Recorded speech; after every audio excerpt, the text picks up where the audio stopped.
Canción tan maravillosa. Esta mañana, mientras continuamos nuestro estudio del libro de Hechos, hemos venido al segundo sermón de Pedro, que se encuentra en el capítulo 3. Yo se los acabo de leer hace unos minutos. Como recordarán, su primer sermón fue el que dio en el día de Pentecostés, que fue un sermón que fue dado en respuesta al deseo de la gente por una explicación de que por qué los seguidores de Jesús estaban hablando en estos 120 Galileos, como ellos estaban hablando en lenguas anteriormente desconocidas para ellos. Eso fue el primer sermón de Pedro. Del mismo modo, el segundo sermón de Pedro también se da en respuesta a las personas que desean una explicación, pero no acerca de hablar en lenguas. El segundo sermón es una explicación sobre un milagro de sanación. Si se acuerdan, en nuestro último estudio de Hechos vimos cómo el Señor a través de los apóstoles Pedro y Juan sanó a un cojo, a un hombre que aunque no había podido caminar desde su nacimiento, ahora leemos en Hechos 3:8 que de un salto se puso de pie y comenzó a caminar y entró al templo con ellos, caminando, saltando y alabando a Dios. Y debido a que este milagro había tenido lugar en las inmediaciones del templo, donde miles de personas estuvieron presentes, una vez más, como el día en Pentecostés, había decenas de personas que habían sido testigos de este evento y ellos se llenaron de asombro y maravillaron. Ellos estaban, you know, asombrados de esto y habían visto a esta persona que ellos sabían que lo reconocieron, que este hombre, como alguien que solía sentarse en la puerta hermosa cada día a pedir limosna, porque no podía caminar. Y nos dice que él tenía más de 40 años. Él siempre ha estado toda su vida, por lo menos la mayoría de su vida, de que estaba nuevamente en la puerta esta que se le decía la puerta hermosa. Él estaba ahí cada día pidiendo limosna y todos ellos lo habían visto, pero ahora lo estaban viendo caminar y adorando a Dios por su sanación. Y todos ellos querían entender qué había pasado, ¿no? Y nos dicen como resultado de su asombro, leemos que eh, es- toda la gente fueron de inmediato, corrieron hacia a Pedro y Juan para ver qué había pasado, que cómo sucedió este milagro. Lucas nos dice que todas las personas corrieron juntas hasta donde Pedro y Juan, de nuevo, y este hombre sanado ahora están de pie en una gran área abierta en el terreno del templo conocida como el pórtico o columnata de Salomón. Ahora, nosotros pensamos que ahí era donde la iglesia se reunía, pero ahora es interesante que Lucas menciona en el versículo 11 que este hombre que fue sanado estaba aferrándose, estaba asido a Pedro y Juan. Él ciertamente no estaba asido a ellos porque necesitaba un apoyo para ponerse de pie o caminar. Él estaba completamente curado de su discapacidad, por lo que ahora podía caminar y saltar y mantenerse en pie. Entonces, ¿por qué estaba asido a Pedro y Juan? Bueno, por la misma razón que usted y yo nos aferraríamos a alguien que acaba de sanarnos de una enfermedad de por vida. No, no quería dejar ir que ellos se fueran. Es como lo que nosotros diríamos, él se aferró a toda costa. Y al hacerlo, Lucas nos dice que una gran multitud se había reunido alrededor de ellos, estaban llenos de asombro, estupefactos de lo que estaban presenciando. Y es así que por este milagro atrajo tanta atención que Pedro decidió tomar ventaja de la situación y predicar un sermón a ellos casi del mismo modo que él lo hizo en el tiempo de Pentecostés. Él tiene una audiencia cautiva, una gran multitud que quería alguna explicación sobre lo que acababa de suceder. Ellos querían saber cómo este hombre había quedado, y no, que estaba paralítico por toda su vida, de repente puede caminar. Entonces Pedro les dirá, se los va a decir, y eh, de, de esa manera él les va a dar un sermón que nunca van a olvidar. Pedro va a decirles algunas cosas que traerán una tremenda convicción de pecado, am, y va a venir, le dirá cosas que les parecerán como increíblemente insensible y carente de tacto. De hecho, este sermón carece de corrección política. Alguien que leí esta semana dijo, es el tipo de sermón por el que tirarían a las personas en la cárcel si lo predicaran hoy día. Pedro les va a decir a miles de judíos que son culpables del pecado más monumental y enorme jamás cometido, el pecado de rechazar y renunciar a su propio Mesías, entregándolo a Poncio Pilato, el gobernador romano. Y cuando Pilato ofreció liberar a Jesús, eh, ellos eligieron un asesino sobre aquel que les dio la vida. Fíjense en lo que él les dijo en el versículo 13 y 15, que lo que es en el centro, en el medio del corazón de esta prédica. Dice, el Dios de Abraham, de Isaac y de Jacob, el Dios de nuestros padres, ha glorificado a su siervo Jesús, al que vosotros entregasteis y repudiasteis en presencia de Pilato cuando éste había resultado ponerlo en libertad. Mas vosotros repudiasteis al santo y justo y pedisteis que se os concediera un asesino y diste muerte al autor de la vida. Y ahora, Pedro les está diciendo, lo que Pedro les está diciendo es que son culpables ante Dios de asesinar a Jesús, al Mesías. Pero antes de ir más hacia allá, quiero decir algo que probablemente debería haber dicho cuando estudiamos el primer sermón de Pedro. Verán, en ambos de sus sermones, Pedro deja muy claro que el pueblo judío de los días de Cristo fue responsable de matar a Jesús. Hechos 2:23, él dice, a este entregado por el plan predestinado y el previo conocimiento de Dios, clavasteis en una cruz en manos de impios y le matasteis. Sepa pues, en el versículo 36, él dice, sepa pues con certeza toda la casa de Israel que a este Jesús, a quien vosotros crucificasteis, Dios le ha hecho Señor y Cristo. Y aquí nuevamente en su segundo sermón, él le dice lo mismo, que son responsables de matar a Jesús. Ahora, Pedro tiene razón en lo que estaba diciendo. El pueblo judío de los días de Cristo, especialmente los que estaban presentes en la ciudad de Jerusalén, en ese momento clamaron por su crucificación. Sin embargo, también es cierto que los apóstoles consideran a los gentiles romanos como responsables de la muerte de Cristo. Y también es cierto que los apóstoles reconocieron que fue Dios el Padre que era en última instancia responsable de la muerte de Cristo. So, eh, porque nuevamente nada pasa sin la voluntad de Dios, porque este era su plan soberano para aplastar, para hacer que Jesús padeciera por nuestros pecados. Nos dice en 2:23, a este entregado por el plan predestinado y el previo conocimiento de Dios, clavasteis en una cruz por manos de impios y le matasteis. Y también vemos en Hechos 4:28, para hacer cuanto tu mano y tu propósito habían predestinado que sucediera. Y entre y en otro sentido, todo el pueblo de Dios es culpable por matar a Cristo, porque fueron nuestros pecados los que lo pusieron en la cruz.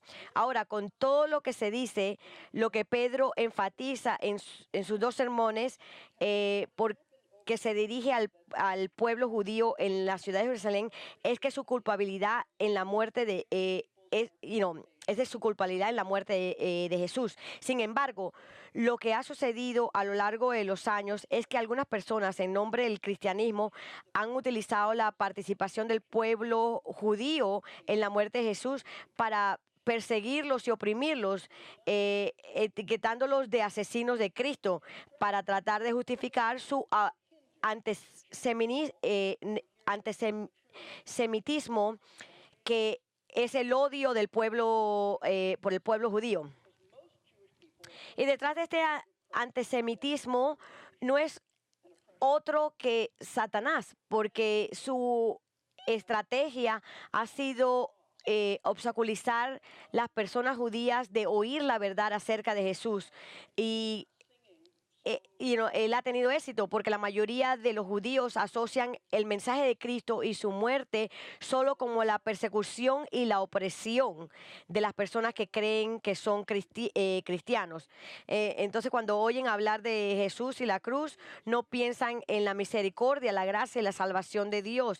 Piensan que es Cristo y su muerte lo que les ha causado tanto sufrimiento y dolor en forma de maltrato y discriminación. Ahora, la razón por la que le menciono esto es que entiendan que el propósito de Pedro al decirle que el pueblo judío que estaba frente a él era culpable de matar a su Mesías, no tiene nada que ver con su antisemitismo o antijudaísmo o con la persecución del pueblo judío. Después de todo, Pedro es judío él mismo. Él, eh, lo que, lo que Pedro quiere hacer con esto es traer convicción del pecado a sus corazones para que reconozcan su culpabilidad y como resultado vean su necesidad de Cristo y su como Salvador y busquen la salvación.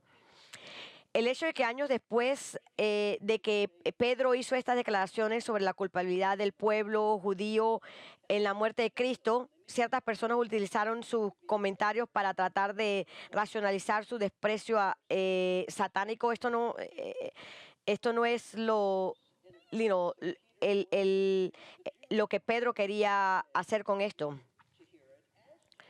Pero lo que el pueblo judío de los días de Pedro necesitaban escuchar era que ellos fueron responsables de matar al santo que necesitaban para saber la verdad, de modo que pudieran ser conscientes de su pecado, arrepintiéndose de su pecado y ser salvos de su pecado. Y eso es lo mismo que nosotros necesitamos. Antes de que Dios nos toque el corazón y nos salve, nosotros somos también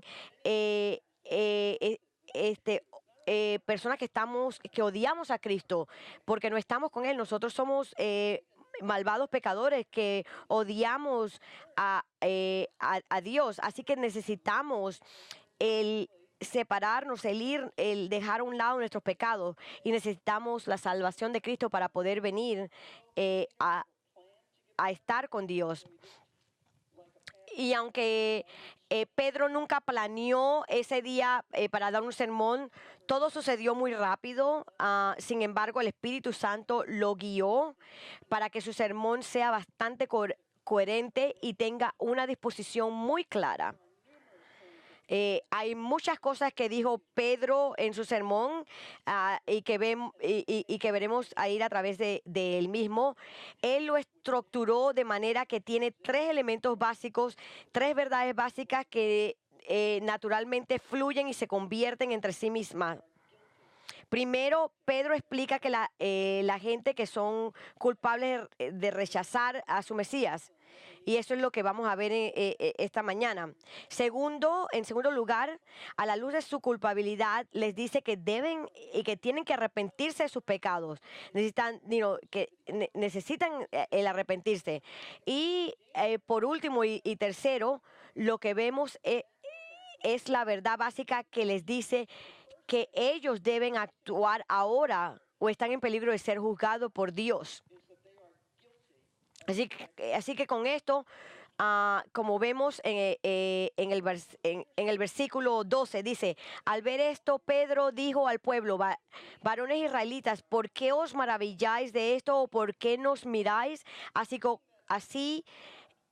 como si por nuestro propio poder o piedad le hubiéramos hecho andar? Al ver que la gran multitud de personas se habían reunido y estaban maravillados fijamente en él y Juan, completamente asombrados por el milagro de este hombre, que antes era cojo, estaba parado a su lado. Pedro siente que la gente piensa que él y Juan son los responsables de la curación de este hombre. Así que él comienza su sermón llamándolos como hombres de Israel. ¿Y por qué él hace esto? Él tiene una razón muy específica, porque Pedro reconoce que son las personas que pertenecen al Dios de Israel y por lo tanto deberían estar muy familiarizados con el hecho de que solo Dios puede hacer milagros. Y es por eso que les hace la siguiente pregunta: ¿por qué nos miran como si por nuestro propio poder o piedad hubiéramos hecho caminar a este hombre? Le está diciendo, ustedes deben saber mejor que esto. Ustedes son la gente del pacto de Dios, que ha hecho tantos milagros por ustedes. ¿Cómo ustedes pensar que Juan y yo poseemos ese poder de sanar a alguien? Eh, eh, de que seamos tan santos que Dios de inmediato puede responder a nuestras plegarias. Nosotros no tenemos el poder de hacer a este hombre caminar. Ustedes deben saber eso. Así que lo que Pedro está haciendo es reprender a estas personas para ponerlas a pensar y que sepan que solamente Dios es quien debería obtener el crédito por este milagro, no ellos. Y es por eso que en su siguiente declaración, en el versículo 13, Pedro dirige específicamente su atención al Dios de Israel. Él dice, el Dios de Abraham, de Isaac y de Jacob, el Dios de nuestros padres, ha glorificado a su siervo Jesús, al que vosotros entregasteis y repudiasteis en presencia de Pilato cuando éste había resuelto ponerlo en libertad. Pedro se ha dirigido a esta multitud y nuevamente con hombres de Israel, y le está diciendo a ellos, les señala a su Dios, el Dios de Israel, a quien se refiere como el Dios de Abraham, Isaac y Jacobo. Y Pedro les dice que es Dios el que puede hacer este milagro. Por eso él les dice que el Dios de Abraham, Isaac y Jacob, él fue el único que puede hacer estos milagros. Y miren que él menciona por primera vez a Jesús. Y él está diciendo que es por medio de la fe a través de Jesús. Por ahora, él nada más está presentando, introduciendo a Jesús, al nombre de Jesús, como el Mesías de ellos, el Mesías que el Dios de Abraham, Isaac y Jacob ha glorificado. Ahora, es obvio que Pedro está diciendo que Jesús es el Mesías por el lenguaje que él usa. Observe cómo se refiere a Jesús. No se refiere a él como un profeta, ni siquiera como el Hijo de Dios. En cambio, él lo llama su siervo Jesús, el siervo del Señor. Y les garantizo que cada persona judía escuchando estas palabras ese día inmediatamente entendería que la palabra siervo como el título de Mesías, porque así es como el profeta Isaías se refiere principalmente a él. Miren en Isaías 42:1, él dice, he aquí mi siervo a quien yo sostengo, mi escogido, en quien mi alma se complace. He puesto mi espíritu sobre él. Él traerá justicia a las naciones. Y luego en Isaías 52 y 53 vemos que el profeta explica que el siervo del Señor es el único que será rechazado por su propio pueblo y sufrirá y será ejecutado como una ofrenda de culpa sustituida por su pueblo. Y al decirle a esta multitud de gente judía que Jesús es el Mesías, el siervo de Dios de Israel, Pedro no está hablando de esto, de su muerte, sino que está hablando de su glorificación. Noten que él está diciendo que Dios ha glorificado a su siervo Jesús. ¿Y qué quiere decir con esto? ¿A qué se refiere? Al decir el glorificado, Pedro se refiere a su exaltación, la posición más elevada del universo. Él estaba elevado a la diestra del Padre. Pedro habló de esto en su primer sermón del día de Pentecostés. Les recuerdo en el capítulo 2:33 dice: así que exaltado a la diestra de Dios y habiendo recibido del Padre la promesa del Espíritu Santo, ha derramado esto que vosotros veis y oís. Es decir, Dios ha honrado a Jesús, Él lo ha exaltado, Él lo ha elevado al lugar más alto, al nivel más alto dado a cualquier persona. Él lo ha colocado en la posición más elevada como Señor exaltado del universo, sobre el universo, una posición que era suya por derecho. Él siempre ha sido Señor. Él siendo Dios, pero ahora siendo oficialmente exaltado, Él es reconocido por otros como Señor. Y Pedro dice en Filipenses 2 que toda rodilla se arrodillará y reconocerá a Jesús como Dios de ser glorificado. De todas las cosas que pudo haberle dicho sobre Jesús, ¿por qué le habla de su glorificación? Escuchen muy cercanamente, por la sencilla razón de que él va a contrastar la forma en que Dios trató a Jesús al glorificarlo con la forma en que lo trataron los habitantes de Jerusalén. Y eso es lo que leemos en el versículo 13 y 15. Dice: el Dios de Abraham, de Isaac y de Jacob, el Dios que nuestros padres, el Dios de nuestros padres ha glorificado a su siervo Jesús, al que vosotros entregasteis y repudiasteis en presencia de Pilato, cuando éste había resuelto ponerlo en libertad. Mas vosotros repudiasteis al santo y justo y pudisteis que se os concediera un asesino, y pediste que se os concediera un asesino, y disteis muertes al autor de la vida.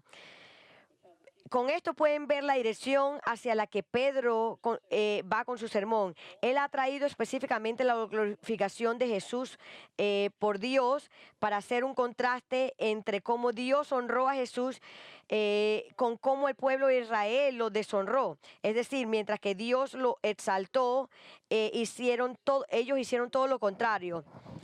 Esto lo vemos en los versículos. Pedro describe tres formas en que el pueblo judío deshonró a Jesús. Primero que nada, Pedro dice que ellos deshonraron a Jesús al repudiarlo cuando Poncio Pilato decidió liberarlo. Pedro dice que Jesús, el siervo de Dios, al que vosotros entregasteis y repudiasteis, en presencia de Pilato cuando éste había resuelto ponerlo en libertad. Quiero que veamos en Lucas 23 que después de que los líderes judíos habían entregado a Jesús a Poncio Pilato, quien era el administrador, el gobernante, representante de Roma sobre Israel, Pilato lo examinó a Jesús y no halló culpa en él y había decidido liberarlo. Pero la gente judía, incitados por sus líderes, deshonraron a Jesús, es decir, que se negaron a aclamarlo como su Mesías y Rey. Déjenme leerles en Lucas 23, empezando en el versículo 13. Esta es la historia, esto es lo que Pedro se está refiriendo. Dice: entonces Pilato convocó a los principales sacerdotes, a los gobernantes y al pueblo y les dijo: me habéis presentado a este hombre como uno que incita al pueblo a la rebelión, pero habiéndolo interrogado yo delante de vosotros, no he hallado ningún delito en este hombre de las acusaciones que hacéis contra él, ni tampoco Herodes, pues no os lo he remediado de nuevo, y he aquí que nada ha hecho que merezca la muerte.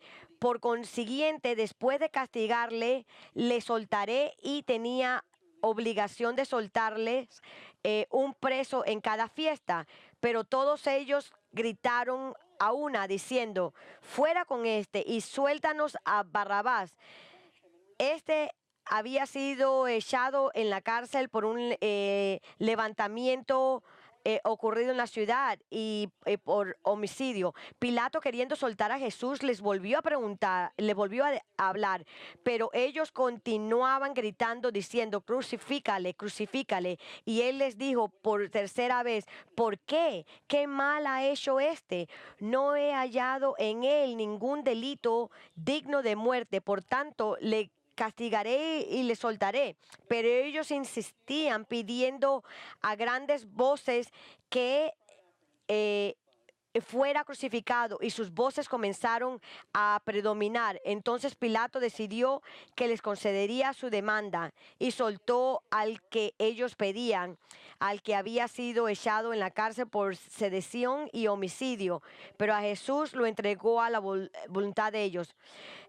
Cuando se le dio la oportunidad de liberar a Jesús, el pueblo judío rechazó la oferta de Pilato y clamó por que fuera crucificado. Y la razón por la cual Pilato capituló a sus demandas, aunque tenía la autoridad para liberar a Jesús, y los líderes romanos generalmente gobernaban con justicia y equidad, se debió a que los líderes judíos amenazaron a Pilatos.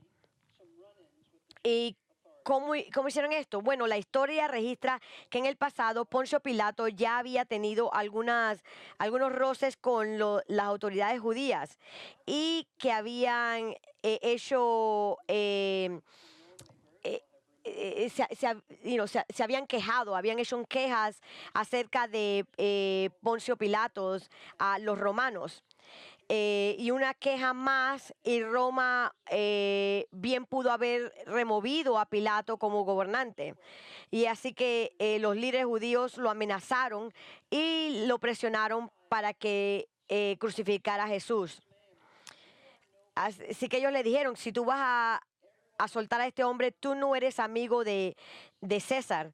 Cualquier persona que dice que es rey, entonces ellos le están diciendo: si tú sueltas a Jesús, quien clama ser el rey, entonces tú no eres amigo de César. Tú eres un enemigo de César. Y esto fue lo que hicieron. Así que ellos forzaron a Poncio Pilato que hiciera la voluntad de ellos y crucificara a Jesús. ¿Qué contraste entre cómo Dios trató a Jesús y cómo ellos lo trataron? Dios lo glorificó al exaltarlo como Señor y Rey sobre todo, y ellos lo deshonraron al rechazarlo como su Señor y Rey. De hecho, no solo rechazaron a Jesús como Rey, sino que reconocieron que César era su verdadero Rey. En Juan 19:15 leemos: entonces ellos gritaron: fuera, fuera, crucifícale. Pilatos le dijo: ¿he de crucificar a vuestro Rey? Los principales sacerdotes respondieron: no tenemos más rey que el César. Ahora, ¿por qué Pedro es tan duro con el pueblo judío? ¿Por qué les está recordando su horrible tratamiento de Jesús? Esto está en el pasado, esto ya había terminado. Él lo hizo porque él quiere que vean la profundidad de su culpa. Ellos son culpables de el crimen más escandaloso. Ellos quieren que ellos entiendan la gravedad de su pecado. porque nuevamente son culpables del crimen más escandaloso en la historia de la humanidad, de matar al Mesías, aquel que Dios le da a Israel y que ha exaltado. Ellos necesitaban a Cristo y ellos lo mataron. Ellos mataron a su rey, su Mesías, aquel que ellos habían dicho que habían estado esperando toda su vida.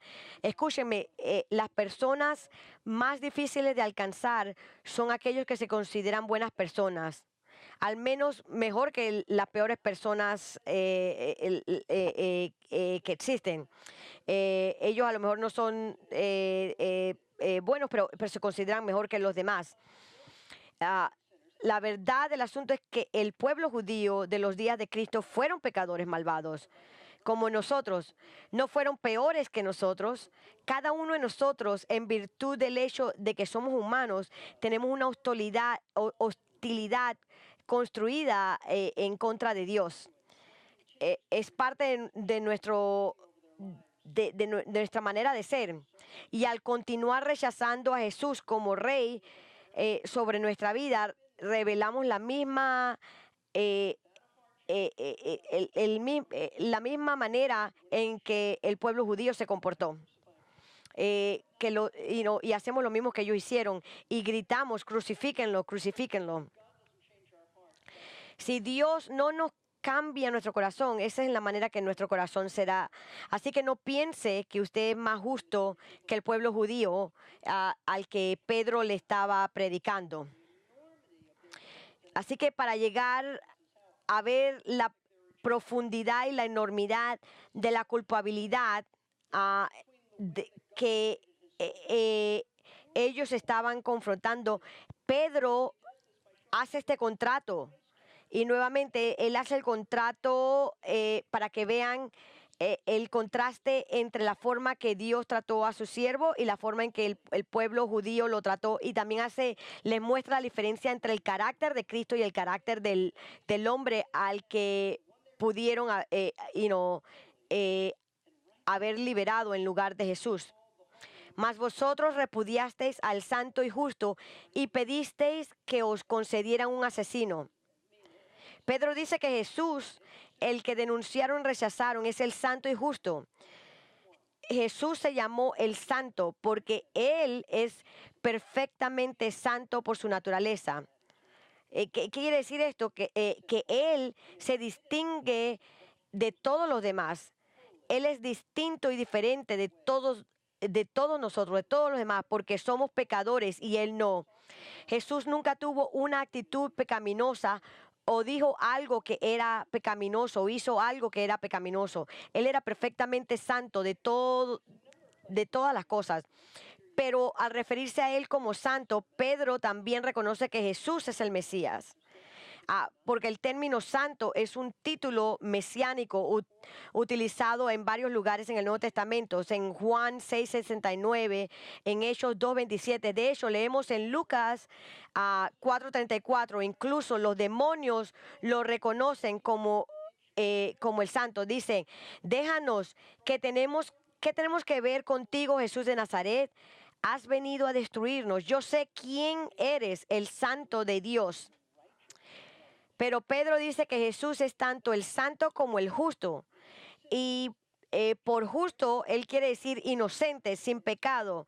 Jesús nunca hizo nada que fuera un crimen contra Dios o el hombre. De hecho, así como el título santo es un título mesiánico, por lo que el justo también es un título mesiánico.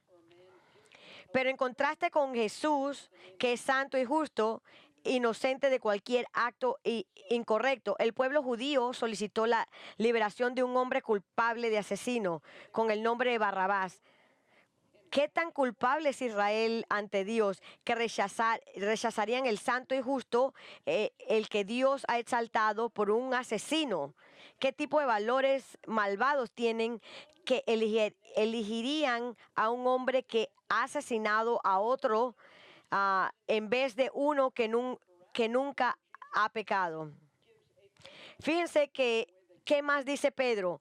Porque al elegir a este asesino Barrabás sobre Jesús, Pedro da un tercer contraste entre la manera en que Dios trató a Jesús y la manera en que el pueblo judío lo trató.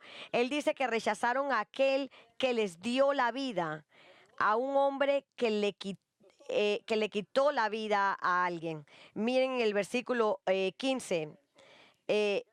Y disteis muerte al autor de la vida. Ahora, en el pensamiento que vemos en esto, él está, la palabra que él usa, el príncipe, es el que originó, el autor. Es la misma palabra usada en Hebreos 12:2 para hablar de Jesús como el autor de la fe. Entonces lo que Pedro les está diciendo a esta gran multitud de judíos es que aquel a quien mataste, aquel a quien rechazaste por un asesino, lo cambiaste por un asesino que le quitó la vida a alguien, es aquel que dio la vida y ellos lo mataron. Qué horrible, horrendo es esto. Tomaron aquel que por su bondad les otorgó vida, sin embargo, le quitaron su vida entregándolo a Pilato y luego se rehusaron a que lo liberaran, aunque Pilato quería liberarlo. Y esto hicieron al Dios de Abraham, de Isaac y el siervo de Jacob. Lo mataron, lo rechazaron, lo repudiaron y asesinaron a quien Dios glorificó y exaltó, a que Dios lo resucitó de entre los muertos. Y Pedro le dice, de quien ellos son testigos. Dios lo resucitó de entre los muertos y Pedro dice que ellos, es decir, él y Juan, son testigos de su resurrección. Pero algo más que es un testimonio de la resurrección de Cristo es el hombre que fue cojo estaba parado ante ellos completamente curado de su enfermedad. Y la próxima semana veremos cómo explica Pedro la curación de este hombre en relación con Jesús, que es realmente el único problema que esta gente querían que le respondieran, la única pregunta que ellos tenían que querían que le respondiera. Pero Pedro les dio más de lo que ellos querían saber. Les dijo que necesitaban lo que necesitaban saber. Lejos de ser personas piadosas que amaban al Señor, eran sus enemigos. Aunque estaban en el área del templo clamando a adorar a Dios, en realidad lo odiaban, tanto que mataron al que él exaltó. Ahora, damas y caballeros, la predicación de Pedro es dura y carente de tacto y carente de tacto y diplomacia, pero él está predicando por la convicción del pecado. Se niega a suavizar el golpe porque quiere que el pueblo judío entienda qué tan culpables son, qué cosa tan horrible han hecho. Como un teólogo lo puso, mientras estaban maravillados de cómo este hombre cojo podía ahora caminar, ellos deberían haberse maravillado de cómo Dios los ha mantenido con vida y aún no los había matado por lo que le hicieron a su siervo exaltado, a Jesús. Amigos, lo mismo es cierto de nosotros. Si no conoces a Cristo como su Salvador, entonces por su gracia Dios lo ha mantenido vivo, misericordiosamente dándole todas las oportunidades para venir a Cristo como su Señor y Salvador. Y cuando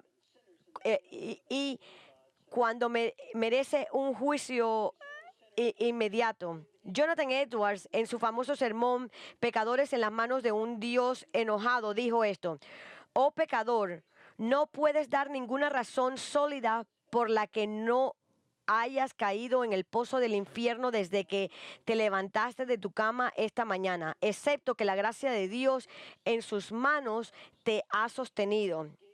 Pero la mano clemente de Dios no siempre nos sostendrá. Así que no presuma de su gracia. Ven a Él ahora.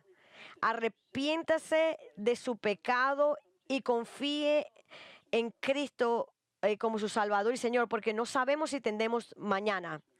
Yo voy a orar y luego tengo un anuncio importante a decir. Padre, te damos gracias por la predicación sincera y dura de Pedro. Damos gracias de que hubo un hombre hace más de 2000 años atrás que pudo predicar con esta fortaleza. Sabemos que tú ama el pueblo judío, te adoramos a ti, Señor. Oramos que en el medio de nosotros hoy día hay no creyentes que no han venido a ti, que realmente nunca se han arrepentido de su pecado, que nunca han confiado en ti como su Salvador. Oramos, Señor, que hoy día sea el día de su salvación, que te reconozcan, que sepan que son personas que han matado a Cristo, que no te aman, que te odian, Señor, y que solamente por tu misericordia que han tenido la oportunidad de vivir hasta ahora, Señor. Pido que le traigas convicción de sus pecados y que ellos vengan a salvación.